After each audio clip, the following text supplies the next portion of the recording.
I take, as I have said, the history of the doctrine of the Immaculate Conception as a typical case. From the beginning of the 14th century, vehement disputes on this subject had been carried on, the leading parts being taken by two powerful orders.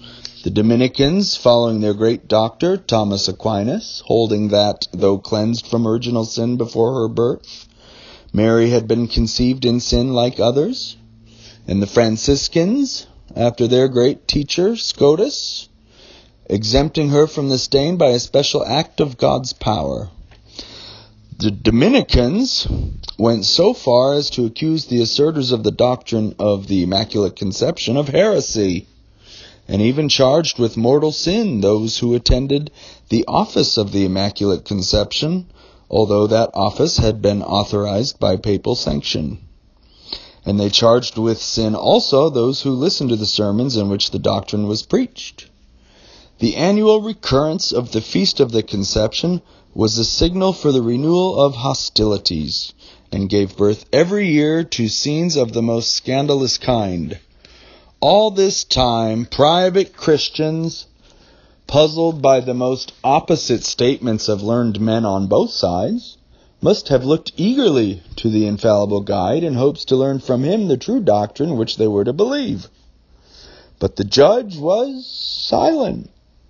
He trimmed and wavered between both parties and sought to make peace between them without giving a triumph to either. The strongest step was taken, of course, by Sixtus IV, who, though himself a Franciscan, did not venture to declare that the doctrine taught by his own school was true, but who in 1483 published a brief in which he condemned those who said that it was a heresy, or that it could not be taught without mortal sin. Would the most ignorant layman have acted differently if he had the misfortune to be governor of a body divided into two powerful parties, and were called on to pronounce a decision between them on a subject he knew nothing about? What better could he do than postpone his decision sine die, and meanwhile condemn the extreme of either party if they used insulting language towards the other?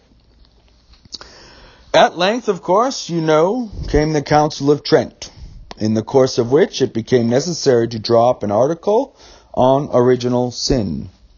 It seemed then hardly possible to evade the question, for either it must be stated generally that all men are subject to this infection, and then the matter would be decided in favor of the Dominicans, or else the desire of the Franciscans should be complied with, that special mention should be made of the Virgin Mary, exempting her from the plague spot of the human race.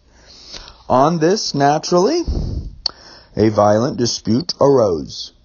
When the dispute was made known at Rome, instead of embracing the opportunity of declaring by infallible authority the true doctrine on this subject, orders were given to the papal legates at Trent to reconcile the contending parties as far as possible, without giving a triumph to either.